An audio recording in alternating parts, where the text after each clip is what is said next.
ಎಲ್ರಿಗೂ ನಮಸ್ಕಾರ. ನಾವಿವತ್ತು ಈ ಪೊಲೀಸ್ ಕಾನ್ಸ್ಟೇಬಲ್ ಹುದ್ದೆಗಳಿಗೆ ಸಂಬಂಧಪಟ್ಟಂತೆ ಮೂರನೇ ಟಾಪಿಕ್ ಆಗಿ ನಾವೇನ್ ಮಾಡ್ತಿದೀವಿ ಅಂತಂದ್ರೆ ಈಗ ವೆಟ್ಲ್ಯಾಂಡ್ಸ್ ಗಳ ಬಗ್ಗೆ ಡಿಸ್ಕಷನ್ ಅನ್ನು ಮಾಡ್ತಾ ಇದ್ದೀವಿ. ನಾನು ಈಗಾಗಲೇ ಈ ವಿಡಿಯೋನ ಲೈವ್ ಅಲ್ಲಿ ಒಂದೂವರೆ ತಾಸು ಎಕ್ಸ್ಪ್ಲೇನ್ ಮಾಡಿದ್ದೆ, ಬಟ್ ಅದು ರೆಕಾರ್ಡಿಂಗ್ ಆಗಿಲ್ಲ, ಒಬ್ಬನೇ ಮಾಡ್ತಾ ಇರೋದ್ರಿಂದ ಗೊತ್ತಾಗಲ್ಲ. ಸೊ ಹಾಗಾಗಿ ನಿಮಗೆ ನಾನು ಇವಾಗ ಮತ್ತೆ ವೆಟ್ಲ್ಯಾಂಡ್ಸ್ ಗಳ ಬಗ್ಗೆ ಇನ್ ಡೀಟೇಲ್ಸ್ ಆಗಿ ಎಕ್ಸ್ಪ್ಲನೇಷನ್ ಮಾಡ್ತಾ ಇದ್ದೀನಿ. ಸೊ ಈ ಸಬ್ಜೆಕ್ಟ್ ಅಲ್ಲಿ ಎಸ್ಪೆಷಲಿ ಇದು ಎಕಾಲಜಿ ಅಂಡ್ ಎನ್ವೈರನ್ಮೆಂಟ್ ಗೆ ಸಂಬಂಧಪಟ್ಟಿರ್ತಕ್ಕಂತಹ ಸಬ್ಜೆಕ್ಟ್ ಇದು. ಸೊ ಇದರಲ್ಲಿ ಕ್ವಶನ್ಸ್ ಗಳು ತುಂಬಾ ಫ್ರೀಕ್ವೆಂಟ್ ಆಗಿ ಕೇಳಿದ್ದಾರೆ. ಕೆಇ ಎಕ್ಸಾಮ್ ಗಳಾಗಿರ್ಬೋದು, KPS ಎಕ್ಸಾಮ್ ಗಳಲ್ಲಿ ಫ್ರೀಕ್ವೆಂಟ್ ಆಗಿ ಕೇಳಿದ್ದಾರೆ ಈ ಕ್ವಶನ್ಸ್ ಗಳನ್ನ. ಹೆಂಗೆ ಅಂತಂದ್ರೆ ಮ್ಯಾಚ್ ದ ಫಾಲೋಯಿಂಗ್ ಯಾವ್ದು ಕೇಳಿದ್ದಾರೆ, ಇಲ್ಲ ಅಂತಂದ್ರೆ ಇದು ಎಕ್ಸ್ಪ್ಲನೇಟರಿ ಆಗಿಬಿಟ್ಟು ಆಪ್ಷನ್ A, B, C ಅಥವಾ ಯಾವುದು ಹೌದು ಅಲ್ಲ ಅನ್ನೋದು ಒಂದು ಆಧಾರದ ಮೇಲೆ ಕೇಳಿದ್ದಾರೆ.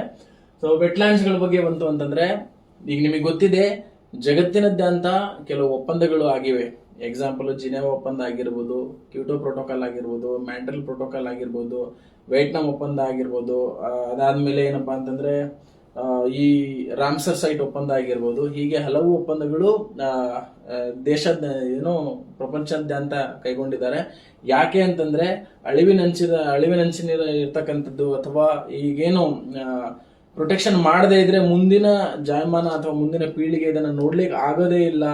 ಸೊ ಆ ತರದ ಒಂದು ಜೀವರಾಶಿಯನ್ನ ನಾವು ಅಥವಾ ಸಸ್ಯರಾಶಿಯನ್ನ ಕಂಪ್ಲೀಟ್ ಆಗಿ, ಪ್ರಾಣಿ ಆಗಿರ್ಬೋದು, ಪಕ್ಷಿ ಆಗಿರ್ಬೋದು, ಸಸ್ಯ ಆಗಿರ್ಬೋದು, ಸೂಕ್ಷ್ಮಾಣು ಜೀವಿ ಆಗಿರ್ಬೋದು, ಇತರ ಯಾವುದೇ ಒಂದು ಜೀವಿ, ಟೋಟಲ್ ಆಗಿ ಎಲ್ಲಾ ಜೀವಿಯನ್ನ ನಾವು ಪ್ರೊಟೆಕ್ಟ್ ಮಾಡಬೇಕು, ಅದನ್ನ ನೀಟಾಗಿ ನಾವು ಸದುಪಯೋಗ ಪಡಿಸ್ಕೋಬೇಕು, ಮುಂದಿನ ಪೀಳಿಗೆನೂ ಇದರ ಬಗ್ಗೆ ತಿಳ್ಕೋಬೇಕು, ಅದರ ಉಪಯೋಗವನ್ನು ಪಡ್ಕೋಬೇಕು ಅನ್ನೋ ಒಂದು ಆಧಾರದ ಮೇಲೆ ಜಗತ್ತಿನಾದ್ಯಂತ ಕೆಲವು ಒಪ್ಪಂದಗಳನ್ನ ಆಗಿದಾವೆ. ಅದೇ ರೀತಿ ಇಲ್ಲೂ ಕೂಡ ಒಂದು ಒಪ್ಪಂದ ಆಗಿದೆ, ವೆಟ್ಲ್ಯಾಂಡ್ ರಿಲೇಟೆಡ್ ಅಂದ್ರೆ ಜೌಗು ಪ್ರದೇಶದ ರಿಲೇಟೆಡ್ ಒಂದು ಒಪ್ಪಂದ ಆಗಿದೆ. ಅದೇ ಯಾವ್ದಪ್ಪ ಅಂತಂದ್ರೆ ರಾಮ್ಸರ್ ಒಪ್ಪಂದ ಅಂತ ಹೇಳಿ. ರಾಮ್ಸರ್ ಪ್ರದೇಶಗಳು ಅಥವಾ ಜೌಗು ಪ್ರದೇಶಗಳ ಒಪ್ಪಂದ ಅಂತ ಹೇಳಿ ಒಂದಾಗಿದೆ. ಎಲ್ಲಿ ಅಂತಂದ್ರೆ 1971ರಲ್ಲಿ ಫೆಬ್ರವರಿ 2ನೇ ತಾರೀಕು 1971 ಫೆಬ್ರವರಿ 2ನೇ ತಾರೀಕು ಜೌಗು ಪ್ರದೇಶಗಳಿಗೆ ಸಂರಕ್ಷಣೆ ಮಾಡಲಿಕ್ಕೆ ಮತ್ತು ಅದರ ಸುಸ್ಥಿರವಾಗಿರ್ತಕ್ಕಂತಹ ಒಂದು ಯುಟಿಲಿಟಿ ಅಥವಾ ಯೂಸಸ್ ಅನ್ನ ಬಳಕೆ ಮಾಡ್ಕೊಳ್ಳಿಕ್ಕೆ ಜಗತ್ತಿನ 170ಕ್ಕೂ ಅಧಿಕ ರಾಷ್ಟ್ರಗಳು ಸಹಿ ಹಾಕುವುದರ ಮೂಲಕ ಹೌದು ನಾವು ನಮ್ಮ ದೇಶಗಳಲ್ಲಿ ಬರುವಂತಹ ಜೌಗು ಪ್ರದೇಶಗಳನ್ನ ಸಂರಕ್ಷಣೆ ಮಾಡ್ತೀವಿ, ಅದರ ಸುಸ್ಥಿರವಾಗಿ ಅದನ್ನು ಯುಟಿಲೈಸ್ ಮಾಡ್ಕೊಂತೀವಿ, ಮುಂದಿನ ಪೀಳಿಗೆಗೂ ಅದು ಉಪಯೋಗವಾಗುವಂತಹ ಒಂದು ರೀತಿಯಲ್ಲಿ ನಾವು ಅದನ್ನ ನೋಡ್ಕೊಂಡು ಹೋಗ್ತೀವಿ ಅನ್ನೋ ಒಂದು ಆಧಾರದ ಮೇಲೆ ಈ ಒಪ್ಪಂದವನ್ನು ಮಾಡ್ಕೊಂಡಿದ್ದಾರೆ. ಅದೇ ರಾಮ್ಸರ್ ಸೈಟ್ ಕನ್ವೆನ್ಷನ್ ಅಂತಂದ್ರೆ ಜೌಗು ಪ್ರದೇಶಗಳಿಗೆ ಸಂಬಂಧಪಟ್ಟಿರ್ತಕ್ಕಂತಹ ಒಪ್ಪಂದ ಆಗಿದ್ದ ಯಾವಾಗಪ್ಪ ಅಂತಂದ್ರೆ 1971 ಫೆಬ್ರವರಿ 2ನೇ ತಾರೀಕು ಈ ಒಪ್ಪಂದಕ್ಕೆ ಸಹಿಯನ್ನ ಹಾಕ್ತಾರೆ. ಆದ್ರೆ ಭಾರತ ಇದಕ್ಕೆ ಅಧಿಕೃತವಾಗಿ ಯಾವಾಗ ಸಹಿ ಹಾಕಿರಲ್ಲ, ಅದನ್ನ ಆಮೇಲೆ ಬಂದು ಹೇಳ್ತೀನಿ. ಆದ್ರೆ ಅದು ಸಹಿ ಹಾಕಿರ್ತಕ್ಕಂಥ ಒಪ್ಪಂದವು ಯಾವಾಗ ಅದು ಜಾರಿಗೆ ಬಂತು ಅಂತಂದ್ರೆ 1975 ಡಿಸೆಂಬರ್ 21ನೇ ತಾರೀಕು ಅದು ಇರಾನ್ ದೇಶದ ರಾಮ್ಸರ್ ಎನ್ನುವ ಒಂದು ಪ್ರದೇಶದಲ್ಲಿ ಏನ್ 1971 ಫೆಬ್ರವರಿ 2ನೇ ತಾರೀಕು ಸಹಿಯನ್ನ ಹಾಕಿದ್ರು, ಅದೇ ಒಪ್ಪಂದ ಜಾರಿಗೆ ಅಫಿಷಿಯಲಿ ಯಾವಾಗ ಬಂತು ಅಂತಂದ್ರೆ 1975 ಡಿಸೆಂಬರ್ 21ನೇ ತಾರೀಕು ಅದು ಅಫಿಷಿಯಲ್ ಆಗಿ ಜಾಯಿನ್ ಆಯ್ತು.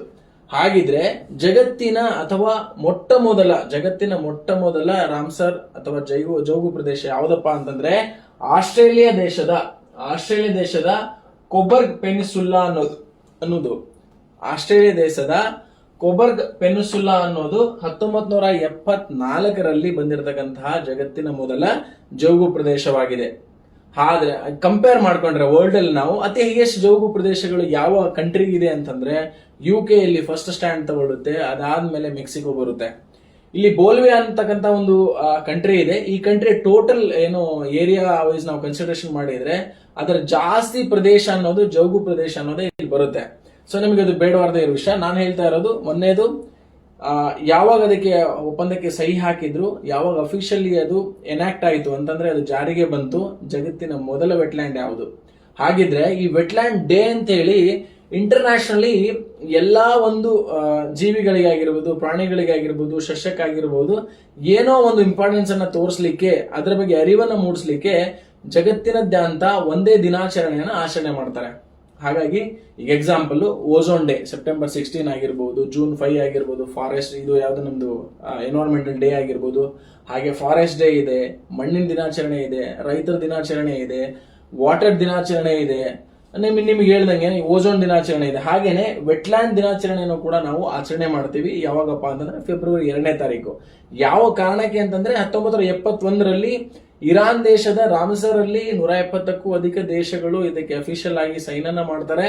ಯಾಕೆ ಅಂತಂದ್ರೆ ನಾವು ಈ ಜೌಗು ಪ್ರದೇಶಗಳನ್ನ ಸಂರಕ್ಷಣೆ ಮಾಡ್ತೀವಿ, ಅಷ್ಟೇ ಅಲ್ಲದೆ ಇದರ ಸುಸ್ಥಿರವಾಗಿರ್ತಕ್ಕಂತಹ ಯುಟಿಲೈಸ್ ಅನ್ನ ನಾವು ಮಾಡ್ಕೊಂತೀವಿ. ಇದನ್ನ ಮುಂದಿನ ಪೀಳಿಗೆಗೂ ಕೂಡ ಇದು ನಾವು ಪ್ರೊಟೆಕ್ಟ್ ಮಾಡಿಬಿಟ್ಟು ಮುಂದಿನ ಪೀಳಿಗೆಗೂ ಕೂಡ ಇದನ್ನ ಸಂರಕ್ಷಣೆ ಮಾಡಿ ನಾವು ತೋರಿಸ್ತೀವಿ ಅಂತ ಹೇಳಿ ಸಹಿ ಹಾಕಿದ್ರಲ್ಲ, ಅದರ ಸವಿ ನೆನಪಿಗಾಗಿ ಫೆಬ್ರವರಿ 2ನೇ ತಾರೀಕಿಗೆ ಏನ್ ಮಾಡ್ತಾರೆ ಅಂತಂದ್ರೆ ನಾವು ವೆಟ್ಲ್ಯಾಂಡ್ ಡೇ ಅಂತ ಹೇಳಿ ಸೆಲೆಬ್ರೇಟ್ ಮಾಡ್ತೀವಿ.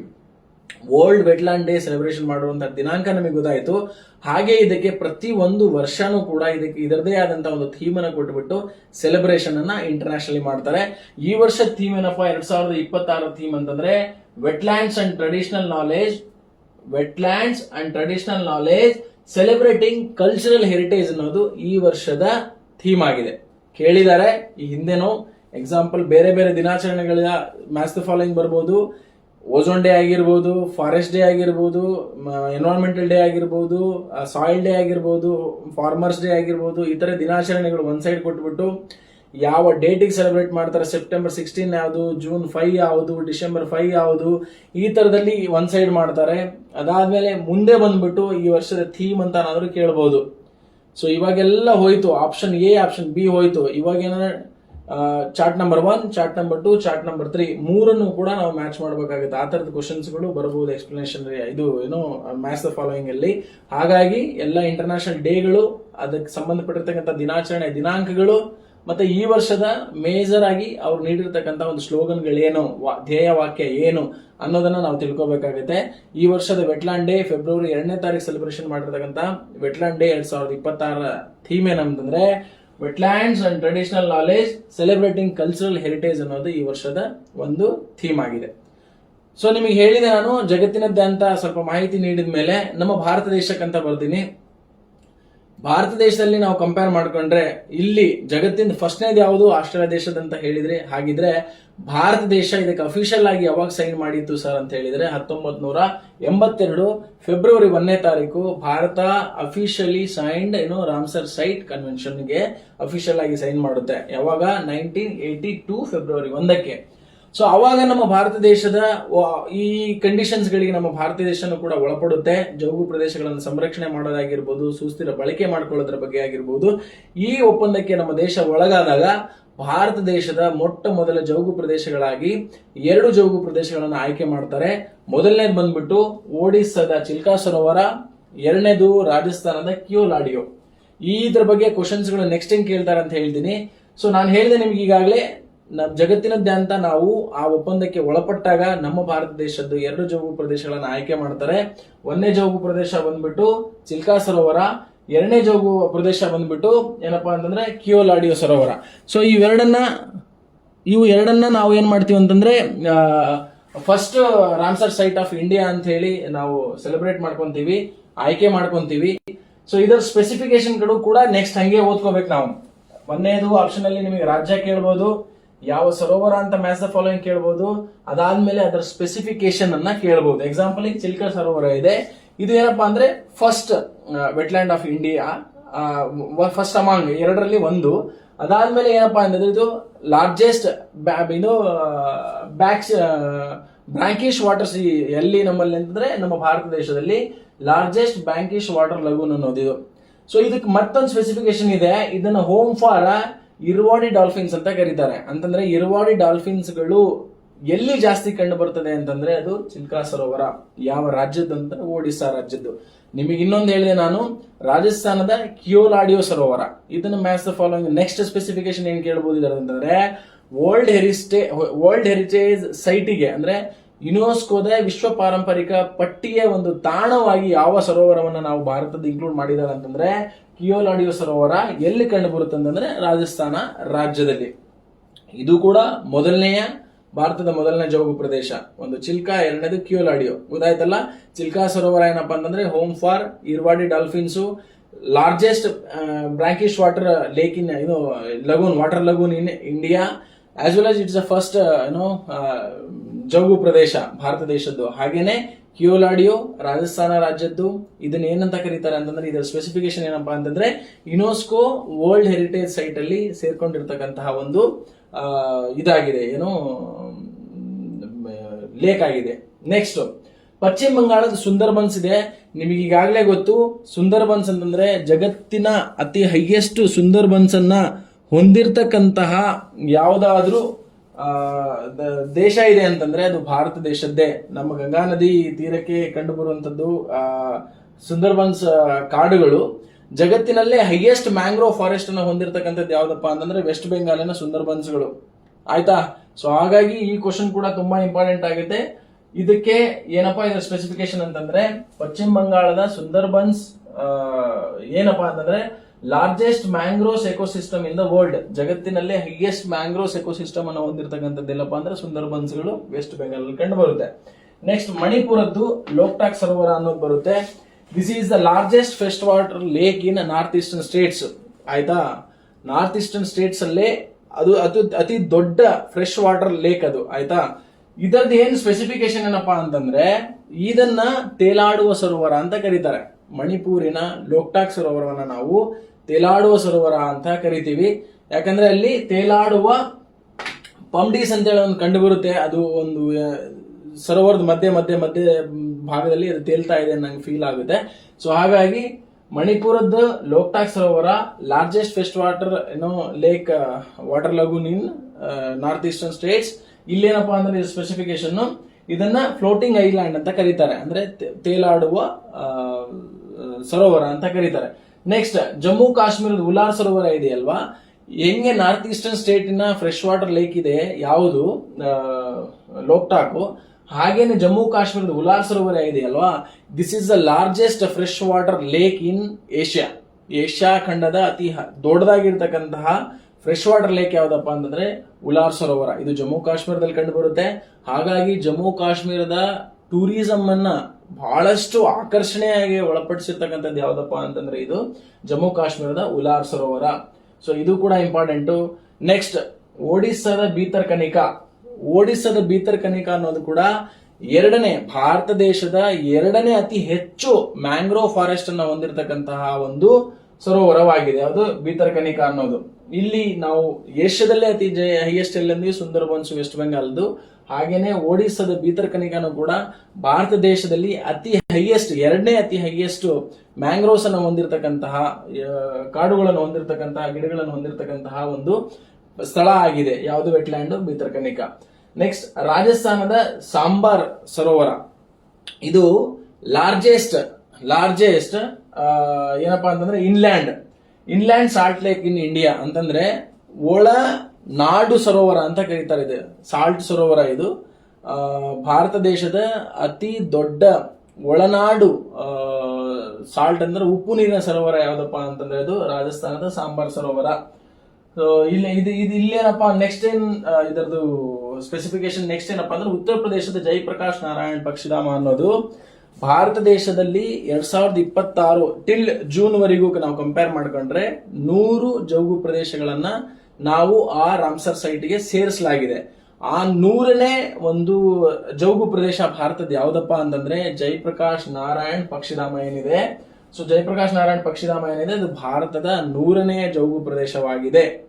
ಹಾಗಾಗಿ ಇದು ತುಂಬಾ ಇಂಪಾರ್ಟೆಂಟ್. 2026ರಲ್ಲಿ ಸೇರಿಸಿದಾರೆ ಒಂದು 5 ರಿಂದ 6 ಜೌಗು ಪ್ರದೇಶಗಳಲ್ಲಿ. ಅದರಲ್ಲಿ 100ನೇದು ಯಾವ್ದಪ್ಪ ಅಂತಂದ್ರೆ ಜಯಪ್ರಕಾಶ್ ನಾರಾಯಣ ಪಕ್ಷಿಧಾಮ ಅನ್ನೋದು ಪ್ರಸ್ತುತತೆಯಲ್ಲಿ ಭಾರತ ದೇಶದ 100ನೇ ಜೌಗು ಪ್ರದೇಶ. ನೆಕ್ಸ್ಟ್ ಪಂಜಾಬ್ನಲ್ಲಿ 2 ತುಂಬಾ ಇಂಪಾರ್ಟೆಂಟ್ ಬರ್ತದೆ. ಒಂದನೇದು ರೂಪೇರು ಅಂತ ಹೇಳಿ. ಪಂಜಾಬ್ನಲ್ಲಿ ಕಂಡು ಬರ್ತಕ್ಕಂತಹ ರೂಪೇರು ಅನ್ನುವ ಒಂದು ವೆಟ್ಲ್ಯಾಂಡ್ ಅಥವಾ ಜೌಗು ಪ್ರದೇಶವು ಸಿಂಧೂ ನದಿಯ ಉಪನದಿಯಾಗಿರ್ತಕ್ಕಂತಹ ಸಟ್ಲೇಜ್ ನದಿಗೆ ಹೊಂದಿಕೊಂಡಿರ್ತಕ್ಕಂಥದ್ದು. ಇದು ಅಂದ್ರೆ ಅಲ್ಲಿ ಹುಟ್ಟಿರ್ತಕ್ಕಂತಹ ಒಂದು ಜೌಗು ಪ್ರದೇಶ ಯಾವ್ದಪ್ಪ ಅಂತಂದ್ರೆ ಅದು ರೂಪೇರು. ಇಲ್ಲಿ ಹರಿಕೆ ಅಂತೇಳಿ ಇನ್ನೊಂದು ಬರುತ್ತೆ. ಇದೇನಪ್ಪಾ ಅಂತಂದ್ರೆ ಉತ್ತರ ಭಾರತದಲ್ಲಿಯೇ ಅತಿ ದೊಡ್ಡ ಜೌಗು ಪ್ರದೇಶ ಯಾವ್ದಪ್ಪ ಅಂತಂದ್ರೆ ಪಂಜಾಬಿನ ಹರಿಕೆ ಅನ್ನೋದು. ಅದನ್ನು ಕೂಡ ನಾನು ಇಲ್ಲಿ ಬರ್ದಿದ್ದೀನಿ. ಉತ್ತರ ಭಾರತದ ಅತಿ ದೊಡ್ಡ ವೆಟ್ಲ್ಯಾಂಡ್ ಯಾವ್ದಪ್ಪ ಅಂದ್ರೆ ಹರಿಕೆ. ಪಂಜಾಬ್ ಅಲ್ಲಿ 2 ನೆನ್ಪಿಟ್ಕೋಬೇಕು, UP-ಯಲ್ಲಿ 2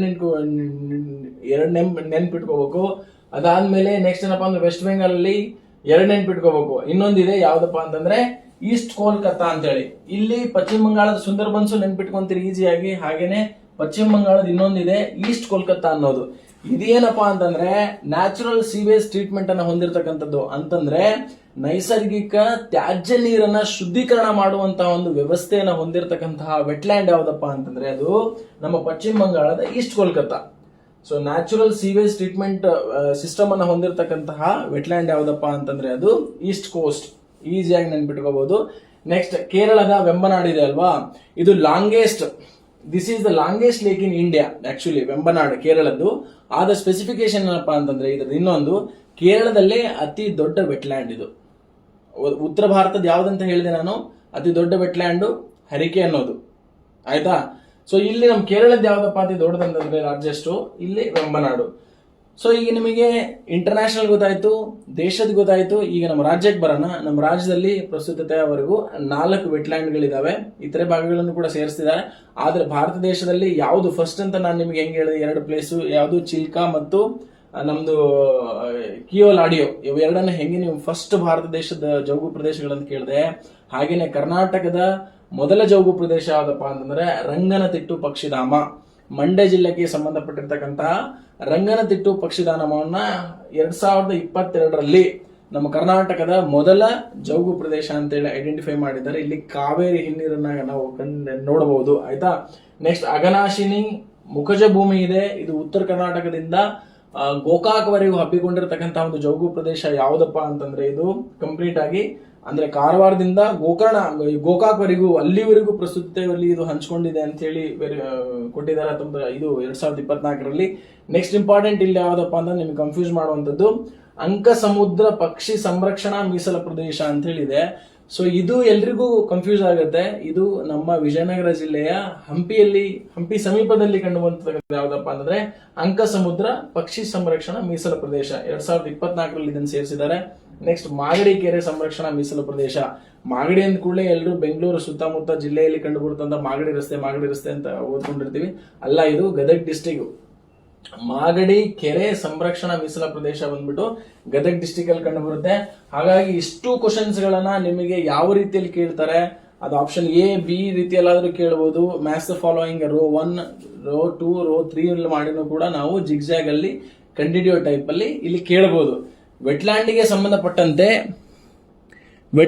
ಸಂಬಂಧಪಟ್ಟಂತೆ ಏನಪ್ಪಾ ಅಂತಂದ್ರೆ ಏನ್ ಕ್ವಶನ್ಸ್ ಬರ್ಬೋದು ಅಂದ್ರೆ, ಒಂದನೇದು ವೆಟ್ಲ್ಯಾಂಡ್ ಡೇ, ಅದಾದ್ಮೇಲೆ ರಾಮ್ಸರ್ ಅನ್ನೋ ಪ್ಲೇಸ್ ಎಲ್ಲಿದೆ, ಈ ವರ್ಷ ಥೀಮ್ ಏನು, ಆಯ್ತಾ. ಜಗತ್ತಿನ ಮೊದಲ ವೆಟ್ಲ್ಯಾಂಡ್ ಯಾವುದು, ಜಗತ್ತಿನಲ್ಲಿ ಹೈಯೆಸ್ಟ್ ವೆಟ್ಲ್ಯಾಂಡ್ ಹೊಂದಿರತಕ್ಕಂಥ ದೇಶಗಳು ಯಾವುದು, ಹಾಗಿದ್ರೆ ಭಾರತ ದೇಶ ಇದಕ್ಕೆ ಯಾವಾಗ ಸೈನ್ ಹಾಕ್ತು, ಆಯ್ತಾ. ಭಾರತ ದೇಶದ ಮೊದಲ ಯಾವುದು ವೆಟ್ಲ್ಯಾಂಡ್ಗಳು ಯಾವ್ಯಾವು, ಹಾಗಾದ್ರೆ ಚಿಲ್ಕಾ ಸರೋವರದ ಸ್ಪೆಸಿಫಿಕೇಶನ್ ಏನು, ಕಿಯೋಲಾಡಿಯೋ ಸರೋವರದ್ದು ಸ್ಪೆಸಿಫಿಕೇಶನ್ ಏನು, ಉಲಾರ್ ಸರೋವರದ್ದು ಸ್ಪೆಸಿಫಿಕೇಶನ್ ಏನು, ಸಾಂಬಾರ್ ಸರೋವರದ ಸ್ಪೆಸಿಫಿಕೇಶನ್ ಏನು, ಅದಾದ್ಮೇಲೆ ನೆಕ್ಸ್ಟ್ ನಿಮಗೆ ಹರಿಕೆ ಅಂತ ಹೇಳಿದೆ, ಹರಿಕೆದು ಆ ಸರೋವರದ ಸ್ಪೆಸಿಫಿಕೇಶನ್ ಏನು, ಅದಾದ್ಮೇಲೆ ಈಸ್ಟ್ ಕೋಸ್ಟ್ ನಮ್ದು ಯಾವುದು ಕೋಲ್ಕತ್ತಾದ ಯಾವುದು, ಅದಾದ್ಮೇಲೆ ನೆಕ್ಸ್ಟ್ ಏನಪ್ಪಾ ಅಂತಂದ್ರೆ ಬೀತರ್ಕನಿಕದ್ ಏನು, ಉಲಾರ್ ಸರೋವರದ್ದು ಏನು, ಜಯಪ್ರಕಾಶ್ ನಾರಾಯಣ್ ಸರೋವರ ಪಕ್ಷಿಧಾಮದ್ದು ಏನು ಇದು ಸ್ಪೆಸಿಫಿಕೇಶನ್, ರೂಪೇರು ಇದರದ್ದು ಸರೋವರದ್ದು ನೆಕ್ಸ್ಟ್ ಆ ಜೌಗು ಪ್ರದೇಶದ್ದು ಏನ್ ಸ್ಪೆಸಿಫಿಕೇಶನ್, ವೆಂಬನಾಡಿಂದು ಏನ್ ಸ್ಪೆಸಿಫಿಕೇಶನ್, ನಮ್ಮ ರಂಗನತಿಟ್ಟಿಂದು ಏನ್ ಸ್ಪೆಸಿಫಿಕೇಶನ್, ಅಂಕ ಸಮುದ್ರ ಪಕ್ಷಿಧಾಮ ಆಗಿರ್ಬೋದು, ಮತ್ತೆ ಮಾಗಡಿ ಕೆರೆ ಸಂರಕ್ಷಣಾ ಮೀಸಲು ಪ್ರದೇಶ ಆಗಿರ್ಬೋದು, ಅಘನಾಶಿನಿ ಆಗಿರ್ಬೋದು, ಇವು ಯಾವ ಜಿಲ್ಲೆಗೆ ಬರ್ತವೆ, ಯಾವ ಇಸ್ವಿಲ್ ಕೊಟ್ರು, ಅದಾದ್ಮೇಲೆ ಯಾವ್ದು ಫಸ್ಟ್ ಅಂತ ಕೇಳ್ತಾರೆ, ಕರ್ನಾಟಕದ ಮೊದಲು, ಭಾರತ ದೇಶದ ಯಾವ್ದು ಅಂತ ಕೇಳ್ತಾರೆ, ಲಾಂಗೆಸ್ಟ್ ಬ್ಯಾಂಕ್ ವಾಟರ್ ಯಾವುದು, ಉತ್ತರ ಭಾರತದ ಅತಿ ದೊಡ್ಡ ಜೌಗು ಪ್ರದೇಶ ಯಾವುದು, ಕೇರಳದ ಅತಿ ದೊಡ್ಡ ಜೌಗು ಪ್ರದೇಶ ಯಾವುದು, ಅದಾದ್ಮೇಲೆ ಜಗತ್ತಿನಲ್ಲೇ ಅತಿ ಹೈಯೆಸ್ಟ್ ಸುಂದರ್ಬನ್ಸ್ ಕಾಡುಗಳನ್ನು ಹೊಂದಿರತಕ್ಕಂಥದ್ದು ಯಾವುದು, ಸೆಕೆಂಡ್ ಒನ್ ಯಾವುದು. ಸೊ ಈ ತರದ ಕ್ವಶನ್ಸ್ ಗಳನ್ನ ಕೇಳ್ತಾರೆ. ತೇಲಾಡುವ ಸರೋವರ ಯಾವುದು, ಇನ್ಲ್ಯಾಂಡ್ ಅಥವಾ ಒಳನಾಡು ಸಂರಕ್ಷಣಾ ಮೀಸಲು ಜೌಗು ಪ್ರದೇಶ ಯಾವುದು ಅಂತ ಹೇಳಿ ಕ್ವಶನ್ಸ್ ಗಳನ್ನ ಕೇಳ್ತಾರೆ. ಏನೇ ಕೇಳಿದ್ರು ಈ ನೋಟ್ಸ್ ಅಲ್ಲಿ ಬಿಟ್ಟು ಬೇರೆ ಎಲ್ಲೂ ಹೋಗಲ್ಲ. ಹಾಗಾಗಿ ನೀವು ಎಷ್ಟರ ಮಟ್ಟಿಗೆ ಚೆನ್ನಾಗಿ ಓದ್ಕೊಂತಿದ್ದೀರಾ ಇಲ್ಲೇ ಗೊತ್ತಾಗುತ್ತೆ. ಇದ್ರ ಮೇಲೆ ಇನ್ನೂ ಹೆಚ್ಚಿನ ವಿಷಯಗಳು ನಿಮಗೆ ತಿಳ್ಕೊಬೇಕಂತಂದ್ರೆ ದಯವಿಟ್ಟು ತಾವು ತಿಳ್ಕೊಳ್ಬಹುದು. ಏನಾದ್ರೂ ಇತ್ತು ಅಂತಂದ್ರೆ ನಮಗೂ ಕೂಡ ನಮ್ಮ ಕಮೆಂಟ್ ಬಾಕ್ಸ್ ಅಲ್ಲಿ ಹೇಳಿ, ಇಂಥ ವಿಷಯಗಳನ್ನು ನೀವು ಇದರಲ್ಲಿ ಕವರ್ ಮಾಡಬೇಕಾಗಿದೆ ಅಂತ ನಾವು ಕೂಡ ಅದನ್ನ ಪ್ರಿಪರೇಷನ್ ನೆಕ್ಸ್ಟ್ ನಾವು ಏನ್ ಮಾಡ್ತಾ ಇದೀವಿ ಅದಕ್ಕೆ ನಾವು ಆಡ್ ಅಪ್ ಮಾಡ್ಕೊಂತೀವಿ. ಎಲ್ರಿಗೂ ಒಳ್ಳೇದಾಗ್ಲಿ. ಇದು 3ನೇ ಕಾನ್ಸೆಪ್ಟು ಕರೆಂಟ್ ಅಫೇರ್ಸ್ ಮೇಲೆ ಮತ್ತೆ ನಮ್ಮ ಅಪ್ಲೈಡ್ ಒಂದು ಸಬ್ಜೆಕ್ಟ್ ಮೇಲೆ ತೆಗೆದಿದ್ದೀನಿ. ಹಾಗಾಗಿ ಇದು ಕೂಡ ಇಂಪಾರ್ಟೆಂಟ್. Thank you.